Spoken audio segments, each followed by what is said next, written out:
tuning in to NFL News and Notes. I'm your host, Chris Hagler, and I'm going to give you my 2010 prediction on the Pittsburgh Steelers.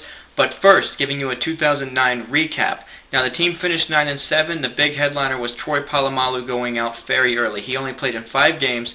The 5 games he did play in, they were 4-1.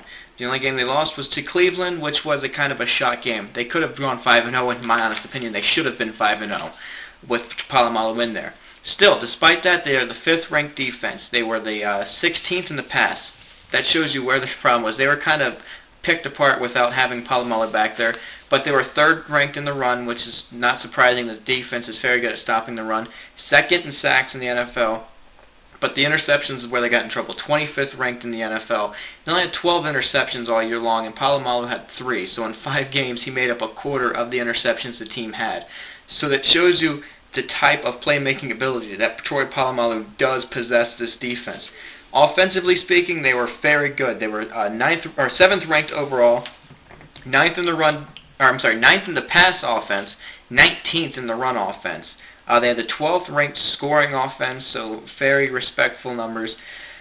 The unfortunate thing was the offensive line. It seems like they've had a problem guarding and protecting for Roethlisberger, and again, it showed its face last year. They gave up 50 sacks, was ranked 31st in the NFL. Overall, they did address that sort of in the draft by bringing in their first round, the 18th pick in the first round, Marquise Pouncey, the center from Florida. I think he's definitely going to come in. He's a puzzle piece number 1 of fixing the offensive line. So, free agents that they bring in Larry Foote, they bring in Brian Scott, 2 veteran linebackers who are going to make the rotations within the linebacking core, going to make it even more difficult for teams to run against them. Will Allen, just in case Polamalu has some lingering issues coming in and playing in some games, Will Allen's a very respectful backup that this team's going to have to put alongside Ryan Clark. And also, they bring back Randall L., their wide receiver that was there with them a few years ago. I think he's going to be their kick return, punt return specialist as well. Overall, the big thing is, how long does Roethlisberger stay out?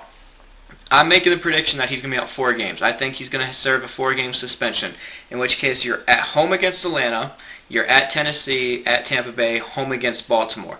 I think they'll win against Atlanta. I do think the Tennessee Titans will lose. The Tennessee Titans will beat Pittsburgh. They'll beat Tampa, and I think they will lose to the Ravens. So I think they'll start 2-2. Now, what really helps out is if he comes back after week 4. You're talking about him practicing with a team, getting back in there, but week 5 is their bye week.